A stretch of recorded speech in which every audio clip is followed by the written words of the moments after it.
I'm here with Marco Caffiero and Sony Sahota, who just fought. Marco, you got yourself a first-round stoppage victory. How was that?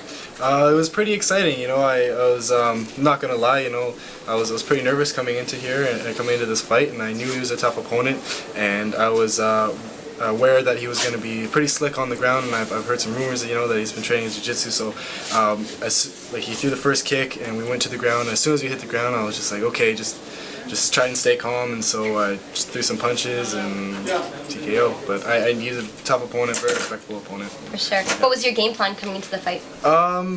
There wasn't really any big game plan.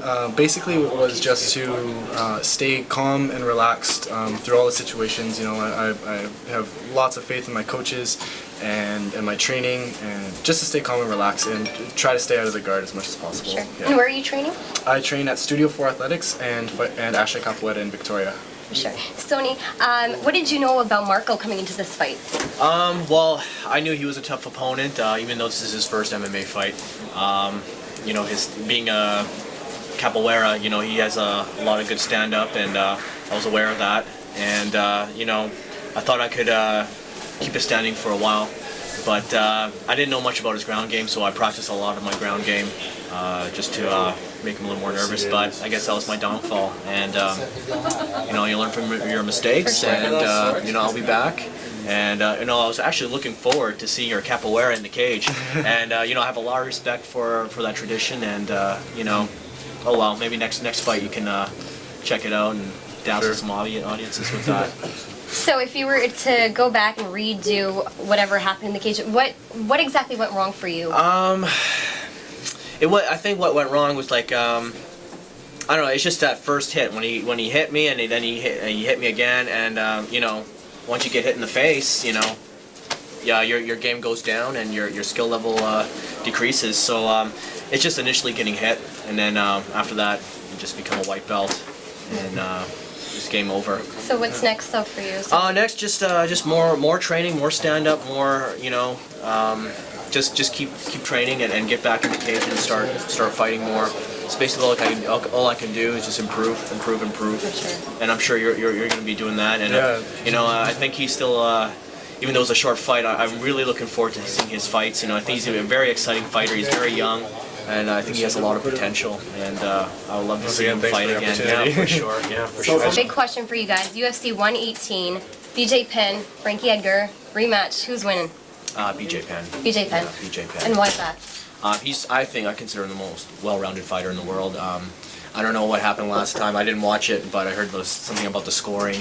I think he'll push the pace this time, and yeah, I'm going for BJ Penn. What about you?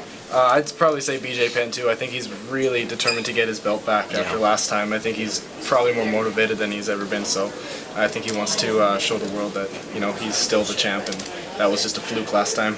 For sure. Yeah. What advice do you two have for parents that want to get their children in MMA but aren't too sure about it and are a little worried about the stereotypes that people have now for MMA fighters?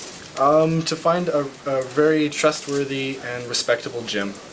That would be my first choice, because I think there's a lot of gyms out there that they go along with the stereotype, but there's a lot of really dedicated gyms to progressing in the sport, right? So I think finding a gym that's really well respected, first of all, to start out with. What about yourself? I was going to say the gym as well, but also it's the promotion, and I think this promotion is very slick. It's very well done. Jay Shani, the promoter of Battlefield, I mean, he really takes care of his fighters. He did everything out of his way to make the promo videos and made sure we had tickets and make sure that we're safe. I think this promotion is the best, and I think it definitely represents Vancouver. And yeah, so if parents wanted their children to go into MMA, yes, get a good gym, and also do some research on the promotion itself, because that's also essential in your safety. And yeah, and basically, you know, just have fun, you know.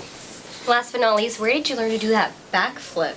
That crazy backflip that you did. It was kind of scary. I've just 11 years in capoeira. I started when I was really young, and then you slowly learn acrobatics and so that, like, but like I would have never been in this position today without two really important people. Number one, I gotta thank is my mom. Because without my mom, I wouldn't be here. And two is my longtime capoeira coach, Professor Testa. Like he's, how like Customato, how he was to Mike Tyson, if you know that story. Yeah. Like that's how he is to me, and he's always been my father and my role model and my capoeira teacher. That's who I learned everything from. Well, congratulations and great fight, guys. Thank you.